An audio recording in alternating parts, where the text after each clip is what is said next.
Thanks for tuning into Know Wine in No Time. I'm your host Dave, and today we'll be talking about Chardonnay. Chardonnay is the world's most widely planted white wine grape, and it accounts for more acreage than any other variety. With its roots firmly in Burgundy, France, it has the ability to adapt to virtually any climate around the world.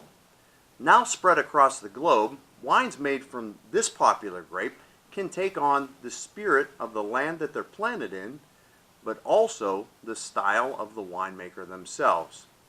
So when we talk about Chardonnay, there really is two distinct styles.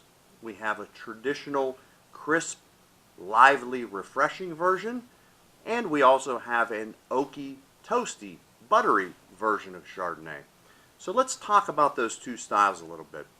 When we talk about crisp and lively Chardonnay, we usually focus on areas that are a little bit cooler in climate. So think Burgundy, think Chile, think Argentina, think some of those type of places. So when we look at those type of Chardonnays, grown in cooler weather with a larger diurnal temperature swing. Now that's a big word. What does that mean? So we think about the daytime high temperature and we think about the nighttime low temperature, and the difference between those two is the diurnal temperature swing. The larger the diurnal temperature swing, the more acid will build up in the grapes themselves. So if we're 90 degrees in the daytime, 50 degrees at night, that's a 40-degree diurnal temperature swing.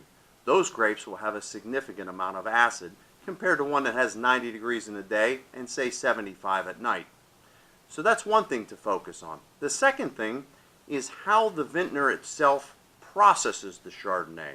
So after the grapes are pressed and the juice is ready for fermentation, if you place that grape juice into stainless steel or some other neutral vessel for fermentation, then we keep a pure expression of the Chardonnay itself, and it tends to be more lively and it retains its acidity. So there's something that bridges the gap between crisp, refreshing Chardonnay and oaky, toasty, buttery Chardonnay, and that is a technique called malolactic fermentation. Once again, another huge word. So when Chardonnay is first fermented, it retains malic acid, and that's what some people find to be very refreshing and very tart. Other people find it offensive. But when we think about buttery, the reason why we say buttery or creamy is there's a special technique in malolactic fermentation where we introduce a beneficial bacteria to the secondary fermentation, and we actually convert the malic acid to lactic acid. So lactic acid is the same acid that is naturally found in milk and milk products. So when someone says that's a creamy Chardonnay, there's a reason why it's usually malolactic fermentation. And we can feel that on our tongue. We can feel additional weight, creaminess, kind of buttery or oily type of flavor. Now the nice thing about malolactic fermentation is it does bridge the gap between crisp and refreshing and also toasty and buttery. So let's talk about toasty and buttery. This is more of a New World technique found most specifically in California. And we look at Chardonnays that come from, say, the Russian River Valley or Carneros. These are ones that usually employ malolactic fermentation, so they get a nice creamy appeal. But then, after fermentation, they're aged in oak for an extended period of time. So when we age wine in oak, we introduce a slight bit of oxygen, which allows just a very controlled oxidation, but we also impart oak oil into the wine, which gives it a vanilla or a butterscotch or a creamy type of flavor. So what I have today is two really distinctly different Chardonnays. The first one we have is from Louis Latour, and Louis Latour is a vintner in the Burgundy region of France, and this is his actually Cuvée Latour that's generically worded Bourgogne. Bourgogne is the French word for Burgundy, and these grapes are sourced from all over Burgundy, from the Côte d'Or in Pouligny-Montrachet down into the Côte de Chardonnay. And this particular wine uses grapes from those different territories to give a cuvée or a blend that kind of rounds it out a little bit. So when we look at it, the first thing that we notice is the wine is a little bit straw in color, so a little bit lighter in color, beautiful clarity to it. And if we swirl it and give a little sniff, the aromas that come off the wine are a little bit more like apples and pears, maybe a slight pineapple aroma to it. We can smell some minerality too to the wine, which really makes it quite pleasant. Now across the palate,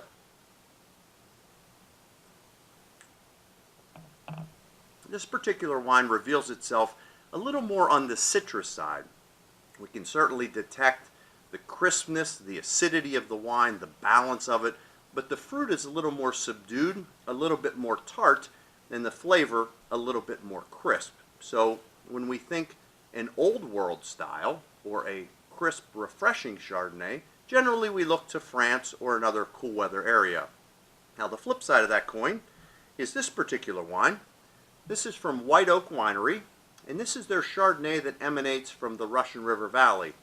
They also used malolactic fermentation in this, but then additionally this wine spent 9 months in oak barrels. So it's a completely different texture.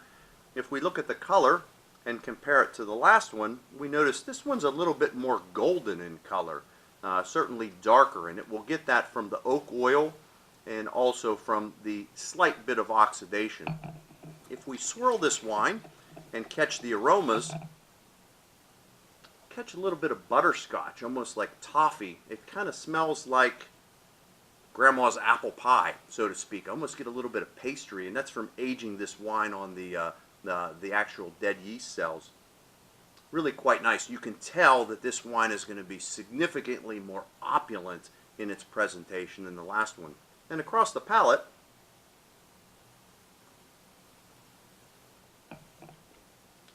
this wine comes across a lot softer from an acidic standpoint, but a lot richer from fruit. The fruit is big. It comes across like apricots and pineapples.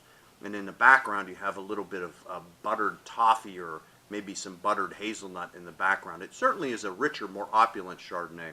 So when we look at the lean, that pairs very beautifully with fishes, white fishes, seafood, things of that nature, where a heavier Chardonnay, a more opulent Chardonnay, could go with maybe pork roast, roasted chicken, things of that nature. So I'm going to enjoy these Chardonnays a little further, so tune in next time, and soon you'll know wine in no time.